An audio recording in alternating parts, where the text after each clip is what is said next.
Hi guys! Welcome back to my channel. For today's video guys, gagawa po ako na ngayon ng kima. Ayan. Yung background ko guys, ang daming labahin.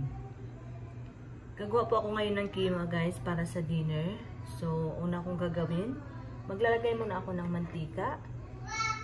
Ayan. May tumatawag. Ayan. Pag nalagay na po natin yung mantika, i-next na po natin yung onion. Ayan. Onion siya guys. Ito. Ayan. Ayan. Medyo i-brown po natin yung onion guys. Ayan.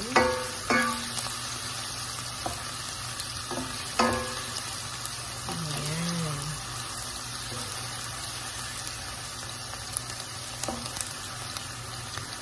Napadami yung lagay ko ng mantika guys. Halo-haluin lang natin guys hanggang sa mag-brown yung onion niya guys. Hindi naman siya guys totally brown na brown talaga. Medyo light lang. Ayan. Ayan. Medyo light brown na siya guys. I-mix na po natin yung beef or ang kima. Ayan.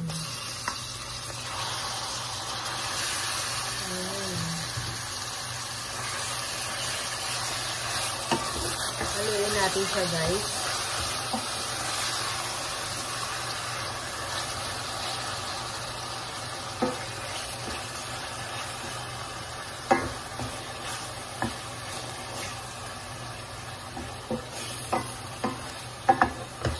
Ang init kaya guys, ang hirap maghalo. Tingnan nyo man yung mga panghawak ko ng sandok.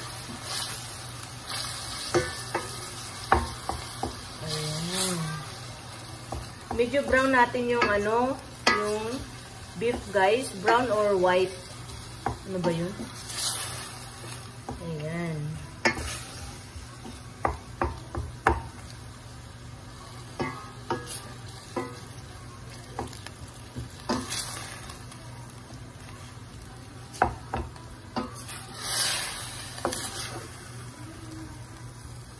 Ayan. Medyo white na yung aking meat. Hindi pa naman siya totally white. Meron pa siyang red. Ayan. Halo-halo.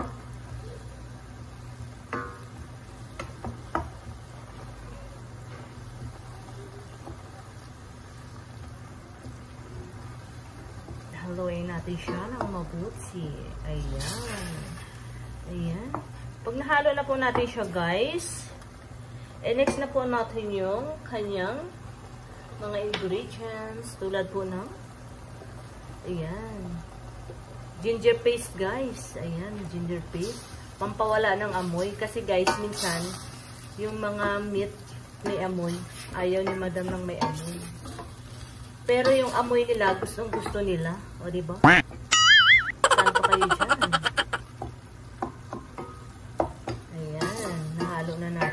Yung ginger paste.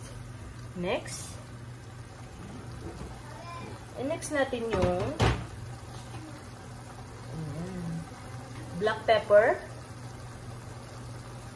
Ayan.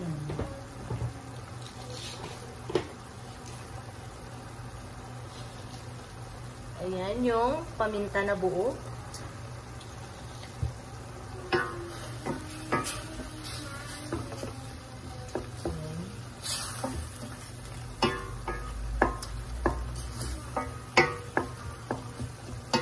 Pag nahalo na guys, i-next naman natin yung tomato.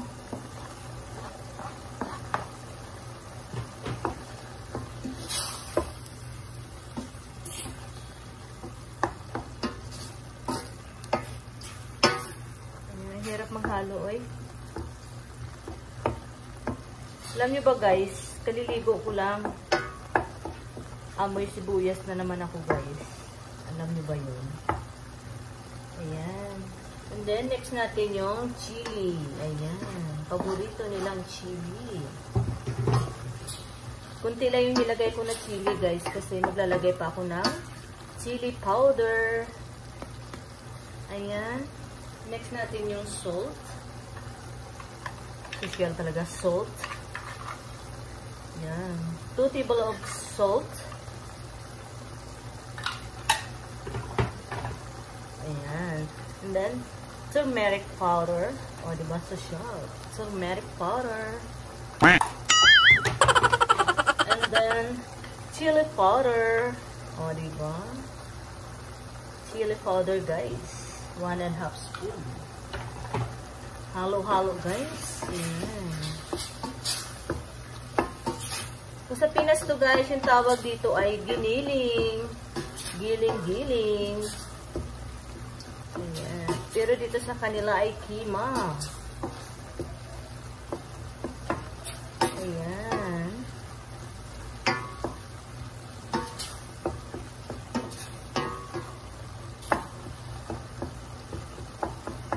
Pag nalagay na natin yan, guys, yung mga ingredients, lagyan natin konting tubig para mas malambot. Ayan. Konti lang, guys. Ayan. Ayan.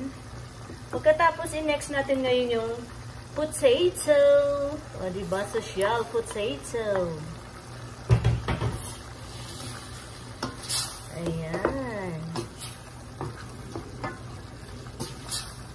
At mamaya, guys, balikan na lang natin siya, guys. Pag lumambot na yung potato, may gagawin pa ako dito, guys, para mas malasa yung aking kima. Malalaman nyo, guys, mamaya kung ano yun. Okay? So, guys, ayan na. Takpan na muna natin siya, guys. Hayaan na muna natin siya ng maluto dito sa mahinang apoy lamang. Ayan. At mamaya po ay aking babalikan. Ayan. Takpan na po natin. Ayan. Ayan, guys. So, ito na. Kung nakikita nyo, guys, may apoy ako dito. Ito yung gagawin ko para mas malasa yung aking niluluto, guys. Ayan. Buksan natin. Haluin muna natin siya, guys. Tapos, lagyan natin siya ng bakante sa gitna. Ayan. Tapos, ilalagay ko ngayon yung tinapay sa gitna. Ayan, sa gitna, guys, ha. Ayan. And then, ngayon, ito, guys, ilalagay ko ngayon yung uling sa loob. Ayan. Ipapatong ko ngayon dyan, guys, ang uling. At, lalagyan ko siya ngayon ng mantika. Ayan. At, takpan ko siya. Ayan. Takpan lang muna natin siya dyan, guys. Kasi, guys, pag may charcoal siya, guys, mas masarap yung kanyang lasa. O, diba? Ganyan lang, guys, yung technique sa aking niluluto. Ayan. At maya-maya konti, buksan natin pag wala na yung usok. Ayan.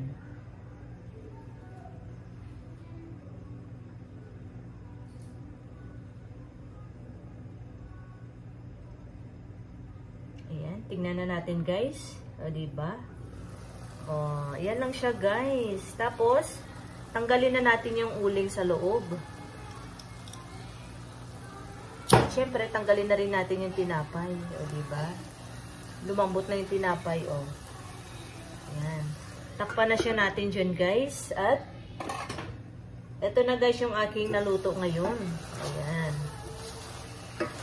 O, diba? Ayan na, guys. Ayan, wait lang. At may ilalagay pa ulit ako. Para mas lalo malasa.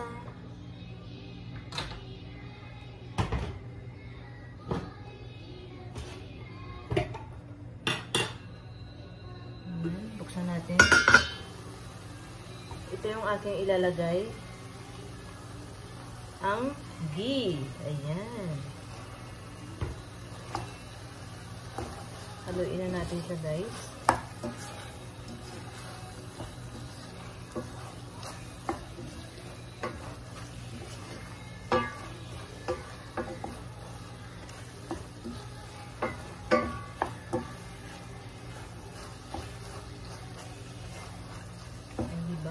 Ayan. Ayan, guys, luto na po yung aking kima or ground beef keema. Ayan. So guys, hanggang dito na lang po ang aking maisi-share sa inyo. Please don't forget to subscribe my channel, like and comment. Thanks for watching everyone. Bye!